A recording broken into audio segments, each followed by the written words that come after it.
നമസ്കാരം. മലയാളി വാർത്ത ഇൻസൈഡിലേക്ക് സ്വാഗതം. ഈ വാർത്ത ഏറെ ഗൗരവത്തോടെ നമ്മൾ കേൾക്കണം. കേരളത്തിൻ്റെ പോക്ക് എങ്ങോട്ടേക്കാണ്?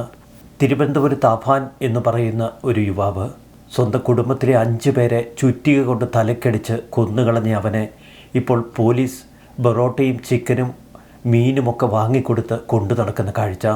അവന് തലവേദന മാറ്റാൻ ഇടയ്ക്കിടെ കട്ടൻ കാപ്പി വേണം. ഇവനെയൊക്കെ ഹീറോ ആയി ചിത്രീകരിക്കുന്ന ചില മാധ്യമങ്ങളും മലപ്പുറം താനൂരിൽ +2 വിദ്യാർത്ഥിനികളായ 2 പെൺകുട്ടികളെ തട്ടിക്കൊണ്ടുപോയത് ഇക്കഴിഞ്ഞ ബുധനാഴ്ചയാണ്. ആ മാതാപിതാക്കളുടെ ഭാഗ്യം കൊണ്ട് ആ പെൺകുട്ടികളെ ബോംബെയിൽ നിന്ന് പോലീസിന് പിടികൂടാൻ കഴിഞ്ഞു. തുടക്കത്തിൽ നമ്മൾ കേട്ടത് റഹീം അസ്ലം എന്ന യുവാവ് ഈ പെൺകുട്ടികൾക്കൊപ്പം ട്രെയിനിൽ ബോംബെയിലേക്ക് യാത്ര തിരിച്ചു. പിന്നീട് പെൺകുട്ടികളുമായി തെറ്റി യുവാവ് കേരളത്തിലേക്ക് മടങ്ങി. ഇപ്പോഴിതാ ഞെട്ടിക്കുന്ന പുതിയ കുറേ സംഭവങ്ങളാണ് പുറത്തു വരുന്നത്. യുവാവിൻ്റെ പേര് റഹീം അസ്ലമല്ല, ആ യുവാവിൻ്റെ പേര് അക്ബർ റഹീം എന്നാണ്. തുടർച്ചയായി റഹീം അസ്ലം എന്ന പേരിലാണ് കേരളത്തിലെ ചാനലുകളൊക്കെ ഈ വാർത്ത സംപ്രേക്ഷണം ചെയ്തത്. അതും റഹീമിൻ്റെ വീട്ടുകാരുടെ പ്രതികരണങ്ങളോടെ. ആ വീട്ടുകാർ പോലും അപ്പോഴൊന്നും പേര് തിരുത്തി പറഞ്ഞില്ല. എന്തിനായിരുന്നു ഈ ആൾമാറാട്ടം? കഴിഞ്ഞ 2 ദിവസങ്ങളായി കേരളത്തിലെ സമൂഹ മാധ്യമങ്ങളിൽ ഉയരുന്ന നിലയ്ക്കാത്ത ചില വിമർശനങ്ങൾ. ഒടുവിൽ പോലീസ് ഇതാ അക്ബർ റഹീമിനെ അറസ്റ്റ് ചെയ്തിരിക്കുന്നു. റഹീമിനെ ലൈംഗികക്ഷമതാ പരിശോധനയ്ക്കും മെഡിക്കൽ പരിശോധനയ്ക്കും വിധേയനാക്കി. റിമാൻഡിലായ പ്രതിക്കെതിരെ ഇപ്പോൾ പോക്സോ കേസ് ചുമത്തിയിരിക്കുന്നു. ബുധനാഴ്ച ഈ സംഭവം നടന്നതിന് തൊട്ടു പിന്നാലെ മലയാളി വാർത്ത ശക്തമായ റിപ്പോർട്ട് നൽകിയിരുന്നു. റഹീം അത്ര നിസ്സാരക്കാരനല്ല എന്ന റിപ്പോർട്ടാണ് ഞങ്ങൾ കേരളത്തിൻ്റെ പ്രേക്ഷകർക്ക് മുന്നിൽ അവതരിപ്പിച്ചത്. പ്രായപൂർത്തിയാകാത്ത 2 പെൺകുട്ടികളെ തട്ടിക്കൊണ്ടുപോയ വലിയ മാഫിയ സംഘത്തിൻ്റെ കണ്ണിയാണ് റഹീം എന്ന് ഉറപ്പിക്കുന്ന പുതിയ തെളിവുകൾ ഇപ്പോൾ പുറത്തു വരുന്നു. എന്നിട്ടും കേരള പോലീസ് നടത്തിയ ചില നാടകങ്ങൾ അതാണ് നമ്മെ ആശയക്കുഴപ്പത്തിലാക്കിയത്. മുൻപ് മലപ്പുറം ജില്ലയിൽ ആളുകളെ കുറ്റവാളികളാക്കുന്ന പോലീസ് ഉദ്യോഗസ്ഥരുണ്ട് എന്നൊക്കെ ചില വിവാദങ്ങൾ ഉയർത്തിയിരുന്നു. PV അൻവർ ആയിരുന്നു ആ വിവാദങ്ങളുടെ ഒരറ്റത്ത്. അതുകൊണ്ടുകൂടിയാവാം കൊടും കുറ്റവാളികളെയൊക്കെ ന്യായീകരിച്ചുകൊണ്ടുള്ള പോലീസ് ഉദ്യോഗസ്ഥരുടെ പത്രസമ്മേളനങ്ങൾ. ബുധനാഴ്ച രാത്രി ആ പെൺകുട്ടികളെ ബോംബെയിൽ നിന്ന് പിടികൂടിയതിന് തൊട്ടു പിന്നാലെ മലപ്പുറം SP തൊട്ടടുത്ത ദിവസം മാധ്യമപ്രവർത്തകർക്ക് ഒരു ബ്രീഫിംഗ് കൊടുത്തിരുന്നു. കുട്ടികളുടേത് ഒരു സാഹസിക യാത്രയെന്നാണ് അദ്ദേഹം വിശേഷിപ്പിച്ചത്. കുട്ടികളുടെ ഈ സാഹസിക യാത്രയ്ക്ക് അവരെ സഹായിച്ചത് റഹീം എന്ന വ്യക്തിയാണത്രേ. കുട്ടികളുടെ കൂടെ ഒരു വ്യക്തി ഉണ്ടായിരുന്നു. അദ്ദേഹത്തെയും തുടർ നടപടികളുടെ ഭാഗമായി നമ്മൾ നാട്ടിലെത്തിക്കും. യുവാവ് പോലീസുമായി സഹകരിക്കുന്നുണ്ട്. സാമൂഹിക മാധ്യമങ്ങൾ വഴിയാണ് അയാൾ കുട്ടികളെ പരിചയപ്പെട്ടത്. കുട്ടികൾക്കൊരു യാത്ര പോകണമെന്ന് അയാളോട് പറഞ്ഞു. അയാൾ ആ യാത്രയ്ക്ക് വേണ്ട സഹായം ചെയ്തു കൊടുത്തു. ഒരു കൊടും കുറ്റവാളിയെ ന്യായീകരിക്കുന്ന തരത്തിലല്ലേ ഒരു പോലീസ് ഉദ്യോഗസ്ഥൻ മാധ്യമപ്രവർത്തകരോട് സംസാരിച്ചത്? റഹീം അസ്ലം ആരായിരുന്നുവെന്ന് അപ്പോൾ വ്യക്തമല്ല. പിന്നീടിപ്പോൾ അക്ബർ റഹീമിനെക്കുറിച്ചുള്ള കുറച്ച് വാർത്തകൾ പുറത്തു വരുന്നു. അക്ബർ റഹീമിന് മുംബൈയിൽ ചില കണക്ഷനുകളുണ്ട്. അതുകൊണ്ട് തന്നെ ഈ പെൺകുട്ടികളുടെ ബോംബെ യാത്ര അത്ര നിസ്സാരമല്ല എന്ന് വ്യക്തം. മുംബൈയിൽ നിന്ന് മടങ്ങിയെത്തിയ റഹീമിനെ താനൂരിൽ വെച്ചാണ് പോലീസ് കസ്റ്റഡിയിലെടുത്തത്. ഇത്ര വലിയ ഒരു സംഭവം കേരളത്തിൽ നടന്നിട്ട് എന്തുകൊണ്ട് നമ്മുടെ മുഖ്യധാരാ മാധ്യമങ്ങൾ ഈ വിഷയം ചർച്ച ചെയ്യുന്നില്ല? കാസയെ പോലുള്ള ചില സംഘടനകൾ തീവ്രമായ ചില വിമർശനങ്ങൾ ഉയർത്തുന്നു. റഹീമിന് പകരം മറ്റൊരു പേരായിരുന്നുവെങ്കിൽ അയാളുടെ കുഞ്ഞമ്മയുടെ അമ്മയുടെ ആധാരം വരെ തപ്പിയെടുത്തേനെ ഇവിടുത്തെ മാധ്യമങ്ങൾ എന്നൊക്കെയാണ് കാസ പരിഹസിക്കുന്നത്. അത്തരം പരിഹാസങ്ങൾ എന്തുമാകട്ടെ, എന്താണ് സംഭവിച്ചത് എന്ന് നമുക്കൊരിക്കൽ കൂടി ഒന്ന് പരിശോധിക്കാം. ഇക്കഴിഞ്ഞ ബുധനാഴ്ച രാവിലെ 11 മണിക്ക് സ്കൂളിൽ പരീക്ഷ എഴുതാനായി പുറപ്പെട്ട 2 +2 വിദ്യാർത്ഥിനികൾ. ഒരു വിദ്യാർത്ഥിനി മുസ്ലിം സമുദായത്തിൽപ്പെട്ട കുട്ടിയാണ്, മറ്റൊരു വിദ്യാർത്ഥിനി ഹിന്ദു സമുദായത്തിൽപ്പെട്ടൊരു കുട്ടി. മുസ്ലിം സമുദായത്തിൽപ്പെട്ട കുട്ടിയുമായി റഹീമിന് വലിയ അടുത്ത ബന്ധമുണ്ട് എന്നാണെന്ന് റഹീമിൻ്റെ വീട്ടുകാർ പറഞ്ഞത്. ആ ബന്ധത്തിൻ്റെ സവിശേഷത അറിയുമ്പോഴാണ് നമ്മൾ തലയിൽ കൈവയ്ക്കുന്നത്. വെറും 4 മാസം മുൻപ് ഇൻസ്റ്റാഗ്രാമിലൂടെ പരിചയപ്പെട്ട ഒരു ബന്ധം. പിന്നീട് തുടർച്ചയായി റഹീം ഈ പെൺകുട്ടിയെ ഇൻസ്റ്റാഗ്രാമിൽ മെസ്സേജ് അയക്കും, ഫോൺ വിളിക്കും. പിന്നീട് പെൺകുട്ടിയുടെ സുഹൃത്തിനെ കൂടി ഇയാൾ പരിചയപ്പെടുന്നു. അങ്ങനെ 3 പേരും വലിയ ചങ്ങാത്തത്തിലായി. പരീക്ഷ എഴുതാൻ സ്കൂളിലെത്തിയ ഈ വിദ്യാർത്ഥിനികൾ പരീക്ഷ എഴുതാതെ നേരെ സ്കൂളിൽ നിന്ന് മുങ്ങി. നേരെ പോയത് തിരൂർ റെയിൽവേ സ്റ്റേഷനിലേക്ക്. തിരൂർ റെയിൽവേ സ്റ്റേഷനിലെത്തുമ്പോൾ അവരുടെ കയ്യിൽ വീട്ടിൽ നിന്ന് കൊണ്ടുവന്ന മറ്റു വസ്ത്രം കൂടി ഉണ്ടായിരുന്നു. റെയിൽവേ സ്റ്റേഷനിലെ ശുചിമുറിയിൽ കയറി സ്കൂൾ യൂണിഫോം മാറ്റി നല്ല വസ്ത്രം ധരിക്കുന്നു, അതും ജീൻസും ടോപ്പുമൊക്കെ. +2 വിദ്യാർത്ഥിനികളാണെന്ന് നമ്മൾ മനസ്സിലാക്കണം. ഈ വിദ്യാർത്ഥിനികൾ നേരെ തിരൂർ റെയിൽവേ സ്റ്റേഷനിൽ ചെന്ന് വസ്ത്രമൊക്കെ മാറ്റി ബോംബെക്ക് ട്രെയിനിൽ കയറി പോകുന്നു. ഉച്ചയ്ക്ക് 1 മണിക്കാണ് തിരൂർ റെയിൽവേ സ്റ്റേഷനിലെത്തി ഈ പെൺകുട്ടികൾ തങ്ങളുടെ വസ്ത്രം മാറുന്നത്. സ്കൂളിൽ ഈ പെൺകുട്ടികൾ എത്തിയില്ല എന്ന് സ്കൂൾ അധികൃതർ മനസ്സിലാക്കുന്നു. തുടർന്ന് വീട്ടുകാരെ വിവരമറിയിക്കുന്നു. വീട്ടുകാർ പറഞ്ഞതനുസരിച്ച് സ്കൂൾ അധികൃതർ പോലീസിനോട് വിവരം കൈമാറുന്നു. തുടർന്ന് പോലീസ് പ്രാഥമിക പരിശോധന തുടങ്ങി. ഉച്ചയ്ക്ക് 2 മണിയോടെ കോഴിക്കോട് ടവർ ലൊക്കേഷനിൽ ഈ പെൺകുട്ടികളുടെ മൊബൈൽ ഫോൺ. ഇതോടെ ട്രെയിനിൽ അവർ യാത്ര തുടങ്ങിയെന്ന് പോലീസ് ഉറപ്പിച്ചു. പിന്നീടാണ് കേരളം നടുങ്ങുന്ന ഒരുപിടി കാര്യങ്ങൾ. ബോംബെയിലെ ഒരു ബ്യൂട്ടി പാർലറിൽ ഈ കുട്ടികളെത്തിയ കഥയാണ് പിന്നെ നമ്മൾ കേട്ടത്. ബ്യൂട്ടി പാർലർ ഉടമ വലിയ മേക്കപ്പിൽ എല്ലാ ചാനലുകളിലും നിറഞ്ഞു നിൽക്കുന്നു. +2 വിദ്യാർത്ഥിനികൾ തങ്ങളുടെ ബ്യൂട്ടി പാർലറിലെത്തിയെന്നും അവർ മുടി സ്ട്രെയിറ്റൻ ചെയ്തുവെന്നും മുഖത്ത് നല്ല ഫേഷ്യലൊക്കെ കൊടുത്തുവെന്നും അവരിൽ നിന്ന് 5000 രൂപ വീതം വാങ്ങിയെന്നുമൊക്കെ ഒരു ഉളുപ്പുമില്ലാതെ ഈ ബ്യൂട്ടി പാർലർ ഉടമ പറയുന്നു. കുട്ടികളുടെ വരവിൽ തന്നെ ഒരു പന്തികേടുണ്ടായിരുന്നു എന്ന് ഉടമ പറയുമ്പോൾ എന്തുകൊണ്ട് ഇക്കാര്യങ്ങൾ അവർ കേരള പോലീസിനെ അറിയിച്ചില്ല? മാധ്യമങ്ങളും ചാനലുകളും നിറയെ ഈ വാർത്ത വന്നുകൊണ്ടിരിക്കുന്നു. സ്വാഭാവികമായി അവരുടെ മലയാളി സുഹൃത്തുക്കളിൽ ആരെങ്കിലും ഒരാൾ ഇത്തരമൊരു വാർത്ത അവരുടെ ശ്രദ്ധയിൽപ്പെടുത്തുമല്ലോ.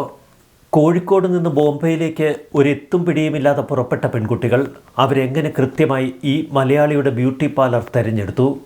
എങ്ങനെ അവിടെ കൃത്യമായി ആ പെൺകുട്ടികളെത്തി? അവിടെ ഇത്രയധികം രൂപ ബ്യൂട്ടി പാർലറിൽ ചെലവഴിക്കണമെന്ന് ആരാണ് അവരോട് പറഞ്ഞു കൊടുത്തത്? പോലീസൊക്കെ വിശദീകരിച്ചതനുസരിച്ച് ഈ കുട്ടികളൊരു സാഹസിക യാത്രയ്ക്കാണ് പുറപ്പെട്ടതെന്നിരിക്കട്ടെ. ഈ കുട്ടികളുടെ കൂടെയുള്ള റഹീം പാതി വഴിയിൽ വെച്ച് തന്നെ മാധ്യമങ്ങളിലെല്ലാം വാർത്ത വരുന്നതും അവരെ തെരഞ്ഞ് പോലീസ് ഇറങ്ങിയ വിവരവുമൊക്കെ തിരിച്ചറിയുന്നു. ഇക്കാര്യം 2 പെൺകുട്ടികളോടും പറഞ്ഞുവെന്നാണ് റഹീം പിന്നീട് പോലീസിനോട് പറഞ്ഞത്. ഇത്ര വലിയ ഒരു ഇൻഫർമേഷൻ കിട്ടിയിട്ടും കൂളായി നേരെ ബ്യൂട്ടി പാർലറിൽ പോയിരുന്ന് മുടി സ്ട്രെയിറ്റൻ ചെയ്യുക. അതുകൊണ്ട് തന്നെ ചില കാര്യങ്ങളിൽ സംശയം ഇനിയും ദൂരീകരിക്കേണ്ടിയിരിക്കുന്നു. ഈ ബ്യൂട്ടി പാർലർ വലിയ ആത്മവിശ്വാസം ഈ കുട്ടികൾക്ക് കൊടുത്തിരിക്കാം. ആ ബ്യൂട്ടി പാർലറുമായി ബന്ധപ്പെട്ട എന്തെങ്കിലും ദുരൂഹതകളുണ്ടോ? ഇപ്പോഴിതാ പോലീസ് യുവാവിനെ ചോദ്യം ചെയ്തതിന് തൊട്ടു പിന്നാലെ ചില നടുക്കുന്ന വിവരങ്ങൾ പുറത്തേക്ക് പറയുന്നു. യുവാവിൻ്റെ നിർബന്ധപ്രകാരമാണ് ഈ 2 പെൺകുട്ടികളും മുംബൈയിലേക്ക് പുറപ്പെട്ടത്. കഴിഞ്ഞ ബുധനാഴ്ചയാണ് ഈ തട്ടിക്കൊണ്ടുപോകൽ നടന്നതെങ്കിലും കുട്ടികളെ സഹായിച്ച ഒരു വീരപുരുഷൻ എന്ന നിലയിലായിരുന്നു മാധ്യമങ്ങളിൽ പോലീസുകാരുടെ വിശദീകരണം. ഏറ്റവും ഒടുവിൽ ഗത്യന്തരമില്ലാതെ യുവാവിനെ കസ്റ്റഡിയിലെടുത്ത് ചോദ്യം ചെയ്യുന്നു. അപ്പോഴാണ് യഥാർത്ഥ പേര് റഹീം അസ്ലം എന്നല്ല അക്ബർ റഹീം എന്നാണ് എന്ന് പോലീസ് പോലും തിരിച്ചറിയുന്നത്. ഈ കേസ് അത്ര നിസ്സാരമാണോ? പ്രായപൂർത്തിയാകാത്ത 2 പെൺകുട്ടികളെ താനൂരിൽ നിന്നും തട്ടിക്കൊണ്ടുപോവുക, അതും ബോംബെയിലേക്ക്. ഈ കുട്ടികളെ ബോംബെയിലേക്ക് കൊണ്ടുചെന്നതിൽ മറ്റു ചില ലക്ഷ്യങ്ങളുണ്ടായിരുന്നു എന്ന സംശയം ഇപ്പോൾ ബലപ്പെടുകയാണ്. അങ്ങനെയെങ്കിൽ ആ കോക്കസിൻ്റെയും മാഫിയയുടെയും ഒക്കെ എല്ലാ കളികളും പൊള്ളിച്ചടുക്കേണ്ടിയിരിക്കുന്നു. മറിച്ച് കുട്ടികൾ നടത്തിയത് ഒരു സാഹസിക യാത്രയാണ് എന്ന് വിശദീകരിച്ചുകൊണ്ട് വീണ്ടും വാർത്തകൾ നിറഞ്ഞാൽ ഇത്തരം സാഹസിക യാത്രകൾക്ക് ഒരുപാട് കുട്ടികൾ ഇനിയും ഇറങ്ങിത്തിരിക്കും. അവരെ സഹായിക്കാൻ ഒരുപാട് സഹായികളുമുണ്ടാകും. പെൺകുട്ടികളെ കണ്ടെത്തുന്നതിൽ പോലീസ് ഉണർന്നു പ്രവർത്തിച്ചു എന്നത് പോലീസ് പ്രത്യേകം അഭിനന്ദനം അർഹിക്കുന്നു. എന്നാൽ ബോംബെയിലെ മലയാളി സമാജത്തിൻ്റെ പ്രവർത്തനങ്ങൾ നമ്മൾ വിസ്മരിക്കരുത്. ബോംബെയിലെത്തി സബർബൻ ട്രെയിനിലൊക്കെ കയറി ഈ കുട്ടികൾ വിഹരിക്കണമെങ്കിൽ അവർക്ക് കൃത്യമായ ബോംബെ ബന്ധമുണ്ട് എന്ന് വ്യക്തം. അതിലപ്പുറം ബോംബെയിൽ അവരെ ആരെങ്കിലുമൊക്കെ സഹായിച്ചിരുന്നു എന്ന് വേണം നമ്മൾ സംശയിക്കാൻ. ഒരേ ഒരു ചോദ്യം, അത് പോലീസിനോടും കേരള സമൂഹ മനസ്സാക്ഷിയോടുമാണ്. ബോംബെയിലെ ഈ മലയാളിയുടെ ബ്യൂട്ടി സലൂൺ എങ്ങനെ ഇത്ര കൃത്യമായി ഈ പെൺകുട്ടികൾ തിരിച്ചറിഞ്ഞു? പെൺകുട്ടികൾ മുംബൈയിലെത്തിയ വിവരവും ബ്യൂട്ടി പാർലറിൽ അവരുടെ മൊബൈൽ ഫോൺ ടവർ ലൊക്കേഷൻ കാണിച്ചതുമൊക്കെ ബ്യൂട്ടി പാർലർ ഉടമയെയും ഭയപ്പെടുത്തിയിരിക്കാം. പെട്ടെന്ന് ബ്യൂട്ടി പാർലറിൽ ഇരിക്കുന്ന ചില വിഷ്വലുകളുമായി അവർ രംഗത്ത് വന്നു. തിരൂരിലെ സ്കൂളിൽ നിന്ന് വീട്ടിൽ നിന്ന് കൊണ്ടുവന്ന ഉടുപ്പുമൊക്കെ എടുത്ത് നേരെ റെയിൽവേ സ്റ്റേഷനിലേക്ക് പോകുമ്പോൾ അവർ എവിടെയാണ് സ്വർണം പണയം വെച്ചത്? അവർക്ക് വേണ്ടി ആരാണ് അവരുടെ സ്വർണം പണയം വെച്ചത്? ഇതെല്ലാം ഈ മണിക്കൂറുകൾക്കുള്ളിൽ ആരാണ് അവർക്ക് ചെയ്തു കൊടുത്തത്? സ്വർണം പണയം വെച്ച പണമായിരുന്നു കുട്ടികളുടെ കയ്യിലുണ്ടായിരുന്നത് എന്ന് പോലീസ് പറയുന്നു.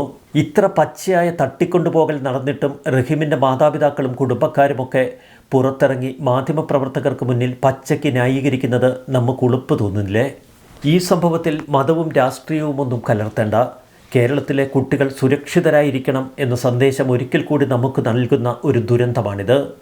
കേരള സ്റ്റോറി എന്നൊക്കെ ചിലർ സമൂഹ മാധ്യമങ്ങളിൽ കുറിക്കുന്നുണ്ട്. എടവണ്ണ സ്വദേശി ആലുങ്കൽ വീട്ടിൽ അക്ബർ റഹീമിൻ്റെ പ്രായം 26. കുട്ടികളുടെ മാതാപിതാക്കൾ നൽകിയ പരാതിയിലാണ് ഇപ്പോൾ റഹീമിനെ പോലീസ് അറസ്റ്റ് ചെയ്തിരിക്കുന്നത്. റഹീം അസ്ലം എന്ന പേര് ഇയാൾ സമൂഹ മാധ്യമങ്ങളിൽ ഉപയോഗിക്കുന്നുവെന്നാണ് പോലീസ് വിശദീകരിച്ചത്. സമൂഹ മാധ്യമങ്ങളിൽ ഒരു പേര്, യഥാർത്ഥത്തിൽ മറ്റൊരു പേര്. പ്രായപൂർത്തിയാകാത്ത പെൺകുട്ടികളെ തട്ടിക്കൊണ്ടുപോകൽ, ഫോൺ വഴി പിന്തുടർന്ന് ശല്യം ചെയ്യൽ എന്നീ വകുപ്പുകൾ ചുമത്തിയാണ് ഇപ്പോൾ കേസെടുത്തിരിക്കുന്നത്.